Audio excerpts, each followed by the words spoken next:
Good morning. This has been a great week as we have been preparing our hearts and getting ever closer to Christmas. It's coming soon. And on our Advent wreath this week, we've been lighting the candle certainly of love and of peace, but finally the pink candle of joy. And it reminds us that as we move through this year, that you can have joy even in the darkness. That it really isn't dependent upon all the circumstances going on around us. The gift of God's joy comes in the midst of the darkness. Just as we have been reminding ourselves each Sunday, a light shines in the darkness, and the darkness does not overcome it. The gift of joy comes. This week, a member of our family of faith was writing a thank you note to the family who has sponsored and underwritten our special Advent candles this year. And this was shared with me, and I just wanted to read it to you. Dear generous family of faith member, thank you so much for the lovely Advent candle. We light them every week during the service. This has been such a hard year for so many. I'm a counselor working virtually, and it's been heartbreaking listening to people suffer with all kinds of loss this year. We've been at home ever since March the 13th, and haven't been to a restaurant since March the 10th, except for pickup.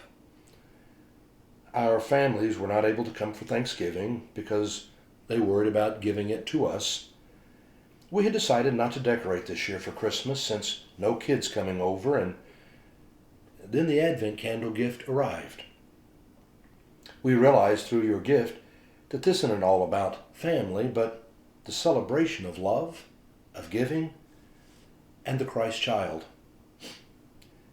We have a tree up now, and we have hope. Hope for 2021. So your gift was more than candles. It was a symbol of Christ to all your church family. A gift we didn't ask for, but like God's grace. Thank you again, sweet friend. Truly, the gift of God's grace, something we don't ask for, but God offers to us, a free gift. And so it is that we've been lighting this candle. And what we are truly reminded is that we love traditions. And there's so many traditions we all can enjoy. At Christmas, we do it at Easter, birthdays, Thanksgiving. But all those traditions we do are not for the celebration in and of themselves, the tradition, honoring the tradition. What traditions are supposed to do is help us to see the meaning of that experience, the event that we are celebrating.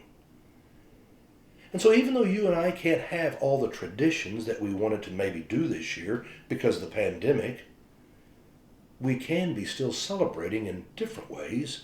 We may be able to celebrate a little bit of the tradition. We may have to modify the tradition. We may have to do completely new things. But that's the point. Nothing can keep us from experiencing the joy of Christmas. If you and I keep our hearts open, if you and I stay open to hear God speak, then we're going to experience the joy of Christmas.